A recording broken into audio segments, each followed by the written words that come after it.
আজকে আমার জামাই আমার জন্য রান্না করতেছে। কি রান্না করো? মুরগির কালো ভুনা। বাসায় বাজার আসার পরে হুট করে এসে বলে উঠলো আজকে নাকি সে রান্না করবে। কিন্তু কেন?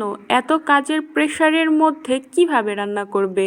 যখন রান্না শুরু করেছিল তখন 20 থেকে 25টা মনে হয় তার কলই আসছিল।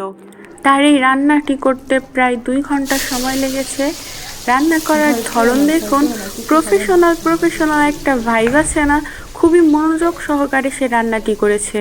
আসলে এমনই হওয়া উচিত। প্রিয়জনের জন্য কেউ কখনো ব্যস্ত থাকে না। অতি ব্যস্ততার মধ্যেও একটুখানি সময় বের করাই যায়। আমি তাকে যত দেখি ততই মুগ্ধ হই। তাকে বললাম এত কষ্ট করে রান্না যেহেতু করেছো, তরকারিটাও তুমি পরিবেশন করো। অবশেষে আমি খাওয়া শুরু করলাম। আর কি বলবো, আমি তো খেয়ে পুরাই অবাক যে এত মজাদার হয়েছিল তরকারিটা।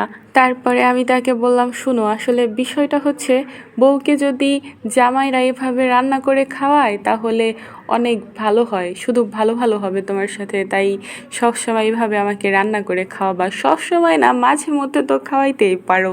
তারপরে সে বলল আচ্ছা ঠিক আছে। তার রান্নাটা এতই সুস্বাদু হয়েছিল যে আমি 2 প্লেট ভাত খেয়েছিলাম। তো আজ এই পর্যন্তই, দেখা হবে পরবর্তী কোনো ভিডিওতে। ভালো থাকুন, সুস্থ থাকুন এবং নিজের বউকে এভাবে রান্না করে খাওয়ান। ধন্যবাদ সবাইকে।